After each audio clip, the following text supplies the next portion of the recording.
bromocara apa lagi nih? Ini bahasanya dari kemarin ada banyak yang saya nggak paham banget. Bromocara Saya apa? memang saya sedang Membudayakan bahasa Jawa. membudayakan saja. Bromocara apa, Bang? Bromocoro itu ya sama dengan orang yang asal-asalan. Oh, oke. Ya, asal-asalan. Orang yang tidak punya akuntabel. Akuntabel itu dari bahasa Inggris akuntabilitas. Akuntabilitas ini menyangkut tentang etika, menyangkut nanti saya terangkan juga. Karena dalam organisasi itu ada yang disebut dengan akuntabilitas. Nah, mengapa kalau ini penting kalau kita cinta organisasi supaya kita memahami. Karena gini loh, kita itu harus bersama nanti ke depan ini menciptakan birokrasi dalam organisasi yang ada 4 yang dalam organisasi yang mesti ditanamkan dalam birokrasi organisasi INI nanti. Yang pertama efisien. Efisien, oke. Efisien. Kalau kita bicara efisien itu masalah keuangan. Oke. Jadi efisien itu pasangannya namanya efektif. Efektif waktu. Ya, efektif waktu.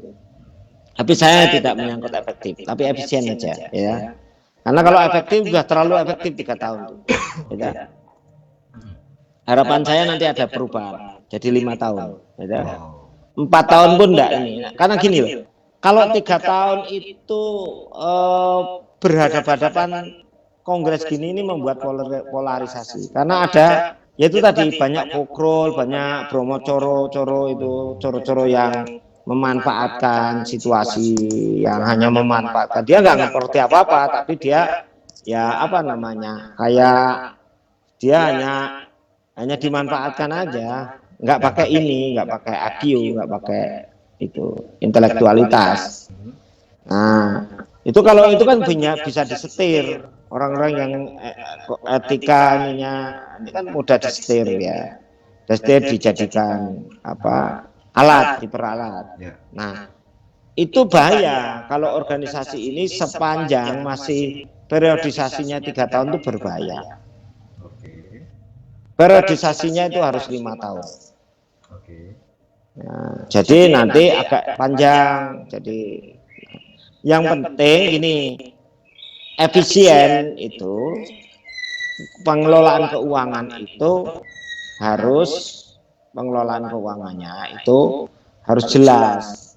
Dan nanti itu harus ditegaskan gini, perubahan aturan dalam organisasi itu nanti itu untuk efisiensi itu harus dipertanggungjawabkan masalah keuangan, termasuk nanti LPJ dan sebagainya itu harus dipertanyakan.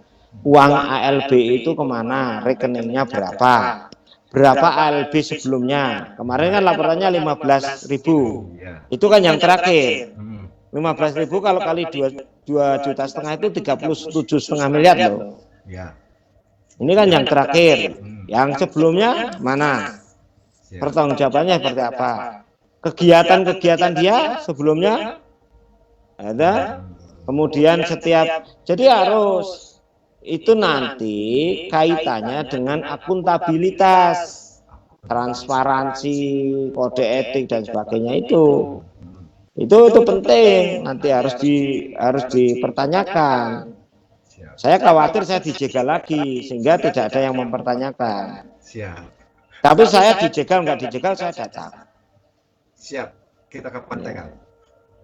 Ya, kalau saya kan sekarang udah bukan pengurus, bukan apa, kan di Jateng saya udah ada PLT-nya Om Eko. Saya kan tinggal besok peserta biasa.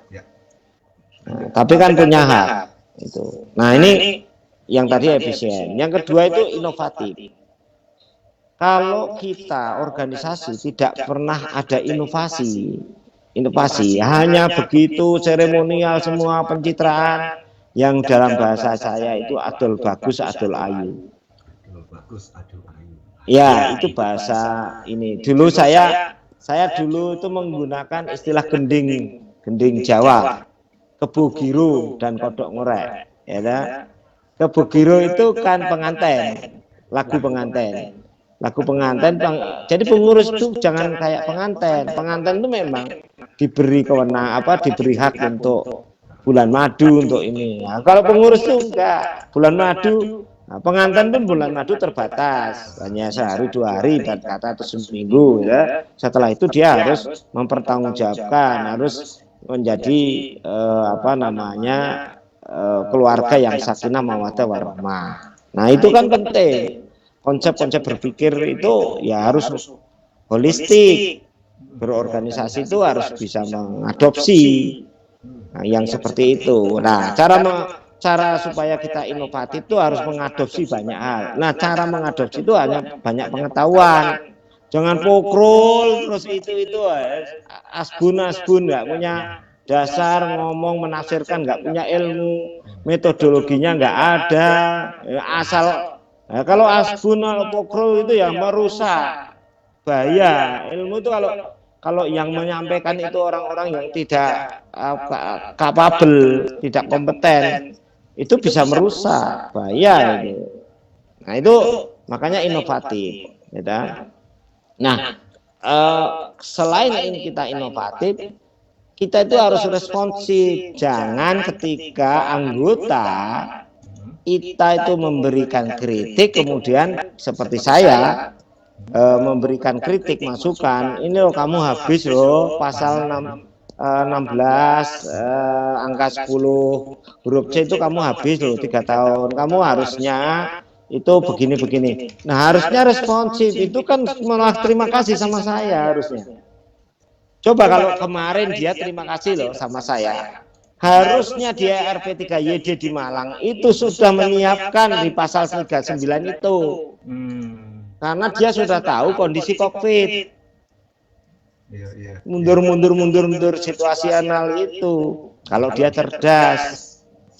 Nah, yang dipakai pokrol-pokrol gitu kok. Bagaimana ya? Harusnya kalau memang di lingkungannya itu pokrol-pokrol itu menyesatkan ya, tanya koordinasi dengan yang lain atau ketua-ketua pengwil dimintai pendapat, itu namanya responsif. Seperti misalnya saya waktu jadi ketua pengwil, ya saya harus mendengarkan pengda-pengda, kadang-kadang banyak yang japri saya, ya terima kasih, kadang disarankan begini-begini. Ada yang aktif loh, pengda-pengda itu ada yang kritis aktif, ya kita terima kasih, kita baik-baik saja, itu malah terima kasih. Nah, karena dia tidak mau mendengar, sumum bukmum umyun, kata Gus Baha itu, ya kan susah. Kata Gus Baha itu gini, memang paling susah itu memberi nasihat orang yang sumum bukmum umyun, orang yang tuli. Lawang tuli kok suruh mendengar, lawang namanya budek kok suruh mendengar, kan susah. Kata Gus Baha. Kemudian kita ngasih tahu orang yang bisu ya susah. Orang nggak bisa ngomong, biasanya orang nggak bisa ngomong itu kan karena sesuatu hal yang kekurangan. Kemudian orang yang buta, ya susah juga, mau ngasih tahu susah itu. Jadi saya itu banyak belajar juga dari ceramah-ceramah Gus Baha, bahwa memang kita harus sabar dengan orang-orang kayak gitu. Tapi ada ruang dan waktu di mana nanti Tuhan yang Maha Kuasa itu tetap akan memberi jalan. Jangan dikira walah cuma organisasi ini Tuhan, oh enggak, Tuhan itu sampai permasalahan yang kecil aja ikut campur, karena itu hak beliau. Soal nyamuk aja ikut campur, karena hak beliau. Kadang-kadang mencontohkan sesuatu dengan nyamuk. Ya, coba kamu pikirkan, nyamuk itu sekecil itu punya jantung, punya ini, cuma tubuh, cara membuatnya gimana itu? Kalau bukan karena kekuasaan Tuhan. Nah, kita jangan meninggalkan kekuasaan Tuhan. Boleh mereka arogansi, dolim, boleh mereka jumawa, sombong, takabur, tapi ada saatnya mereka jatuh. Ada ruang dan waktu di mana mereka itu tidak akan. Kita udah banyak kisah, mulai kisahnya Fir'aun, mulai itu dan seterusnya. Namrud, nah ini kan itu yang pantas disebut Fir'aun ya, Fir'aun yang kayak gitu itu, yang arogansi, yang itu kalau itu benar-benar ininya merasa sebagai Tuhan, merasa berkuasa, ini yang berbahaya. Ini kan harus diluruskan. Nah,